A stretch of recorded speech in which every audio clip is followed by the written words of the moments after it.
Alright, so this is our honors chemistry lesson video for section 8.3, and this is part 1. And again, for this section there will also be multiple parts, just like there will for most of the sections out of chapter 8. So in section 8.3 we learned one of my favorite things, which is VSEPR theory. So we learned how to do Lewis dot structure in 8.2, but we were drawing them all as flat 2D shapes. And I kept telling you, don't worry about where you have everything, don't worry about what shape it's supposed to be. Just make sure you get the right bonding and lone pairs. Well, now we are going to focus on the shape. So we need to get from drawing things like this to drawing things like this. And so I'm going to show you how to do that in section 8.3. So the VSEPR theory, which VSEPR is just an acronym, it stands for valence shell electron pair repulsion. The VSEPR theory states that the repulsion between electron pairs causes molecular shapes to adjust so that the valence electron pairs stay as far apart as possible. So we all know that electrons repel one another. So in other words, the bonds, the lone pairs, they all want to be as far apart from each other as possible. So the overall shape of the molecule is determined by its bond angles. Lone pair electrons alter the shape more than bonding electrons due to the fact that they spread out more. So the way I like to talk about the lone pairs taking up more room is, think about if you have an out-of-control toddler and mom's holding one hand and then dad's holding the other hand. So each parent is holding one of the hands and this toddler is pitching a temper tantrum.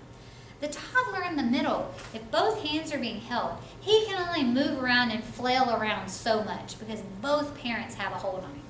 That's what a bonding set of electrons is like. However, a lone pair, now the kid is out there and he's having a temper tantrum and only mom has his hand. So notice how much more movement he can sit there and try to go behind her and go in front of her because only one person's holding on. So he would have a lot more movement to flail around. And so the same thing happens with a lone pair. A lone pair is only attracted to one nucleus, so it has more room to kind of balloon out with its negativity. So the reason that we're going from this to this is this has a bond angle of 90 degrees. Well, we have a 3D area to work with.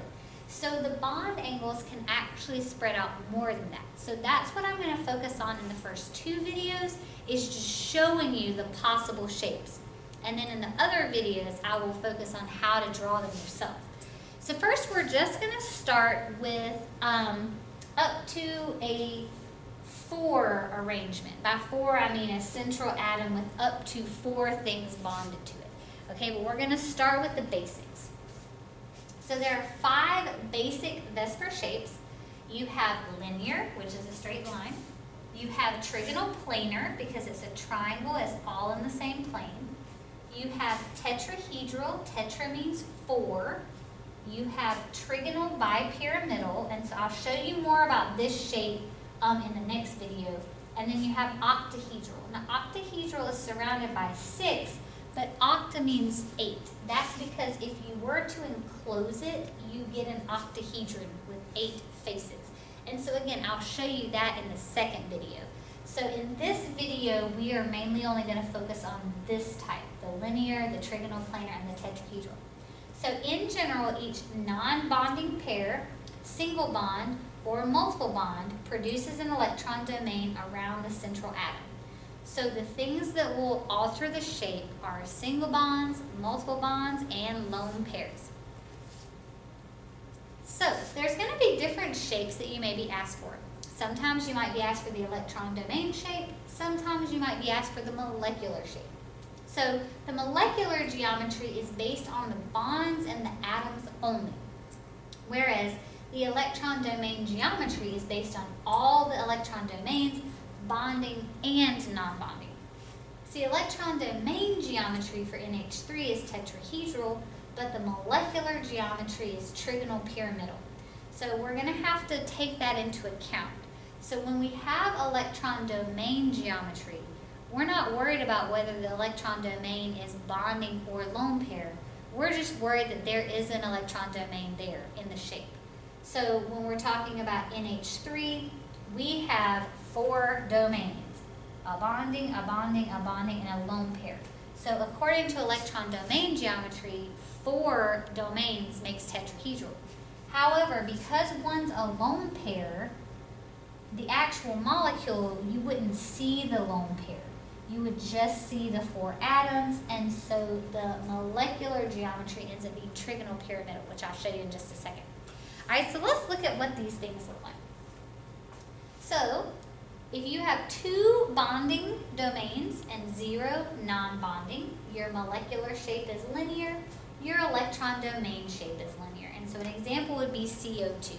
So it ends up looking like this. You have your central atom, and then you have 2 atoms bonded. So I have 2 bonding domains, and the furthest they can be apart from each other is 180 degrees. So this is what linear would look like. And by the way, I'd like to thank some of my old AP students in my AP chemistry class from Eagles Landing High School for building these as part of one of their projects. Yes, I still use them. So thank y'all. Alright, so now let's look at what our possibilities are if we have 3 domains. So if you have 3 bonding and 0 non-bonding or lone pairs, so it looks like this, so BF3 is my example. Your molecular shape is trigonal planar, and your electron domain shape is also trigonal planar. Whenever all of your domains are bonding, your molecular and electron domain shape will be the same. And so that looks like this right here. Okay, so we have our central atom, and we have our 3 bonding domains. And so you can see the furthest apart they can get is 120 degrees. And so because it's all in the same plane, that's why I can draw all my bonds like this. So you can just hold it up right there, and there it is. All right, so perfect. Thank y'all again for making these. Now, not all the time are all the domains bonding. So let's say we have 3 domains, like in the case of NO2 negative, and 2 of them are bonding, but one is a lone pair, so it's non-bonding. In that case, the molecular shape is bent, because see how they're kind of bent downward? But the electron domain shape is still trigonal planar. So see, this was our trigonal planar. The electron domain shape is still trigonal planar, because see, look at it. But since one of these is a lone pair, the molecule itself isn't going to have this atom pointing to the top. So the molecule itself would look like this. And by the way, this is their lone pair. All right, so because remember, if you're looking at a molecule, you're not going to see the lone pair. So you can see that we have that bent shape right here. Okay, so if you have 2 bonding and a lone pair, the molecular shape will be bent, because see, it's bent. But our electron domain shape, because we still have 3 domains, because this lone pair still counts as a domain, the electron domain shape will still be trigonal planar. So see, that's where some people struggle, is the difference in electron domain and molecular shape. So now let's move on to 4 domains. So remember, for 2 domains, we have our option of linear. For 3 domains, we have the option of trigonal planar or bent, depending on whether or not you have a lone pair. So for 4 domains, like in CH4, we have the option to have 4 bonding and 0 non-bonding. In that case, the molecular shape is tetrahedral, the electron domain shape is tetrahedral, and it looks a little something like this, kind of like a tripod. You got 3 on the bottom and 1 on the top. Now notice you can't draw this structure flat. Like there's no way, you know, for trigonal planar, I can just draw it like this and it's nice and flat. You can't draw this flat. So this is where these different looking bonds come in. Okay, so what I can do is if I put it here, this, and this are all in the same plane. So see, they have them right here, all in the same plane. So the H, the C, and the H. So they're drawn normally. But this H is pointing outwards towards y'all. So we draw a bond and make it thicker, kind of like a darkened, thin triangle, to show this H is coming back, and then, or coming out, sorry, towards us, and then this H would be going back into the board.